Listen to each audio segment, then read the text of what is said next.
Now, the Australian Greens move this motion this morning as the first order of business for the Senate with sorrow in our hearts. Sorrow for the over 500,000 who died as a result of the Iraq War and of the destruction of the infrastructure created by that war. Sorrow for the 1.2 million people still to this day internally displaced because of the war in Iraq, and sorrow because of the 5 million orphans created by that war, 5% of the entire orphan population of the globe.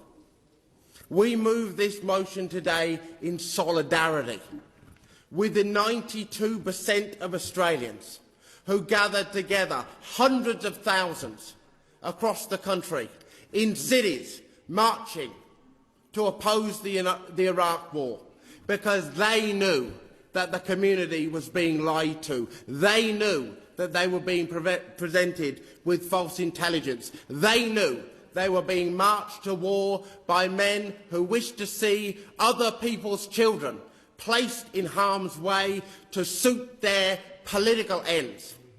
We do this in solidarity with the organisers of those protests, and I am honoured to work to this day alongside Damien Lawson, a key organiser of the anti-Iraq war protests here in Australia, which formed part of the largest global protest in human history.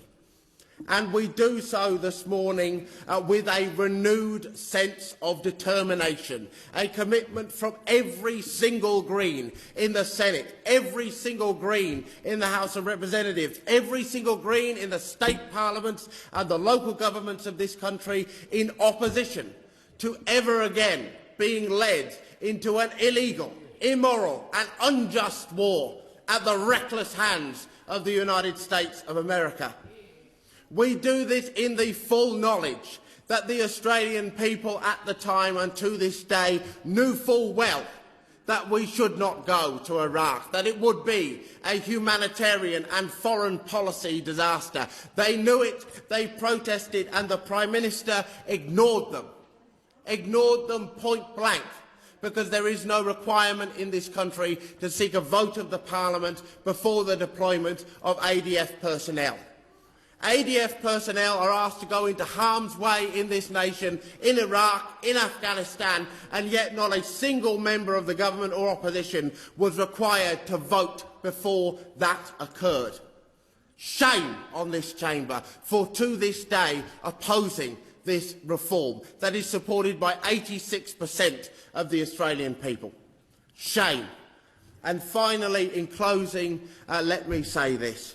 Those mothers and fathers that to this day are kept up at night for the fear of the safety of their children, deployed to Iraq still under Operation Accordion and Operation Okra, deserve to finally have that fear come to an end. 20 years later, Australia must end its deployments to Iraq. We must finally bring our troops home and work for an independent and peaceful foreign policy that sees that never again are we called into a war based on a lie led by the United States of America.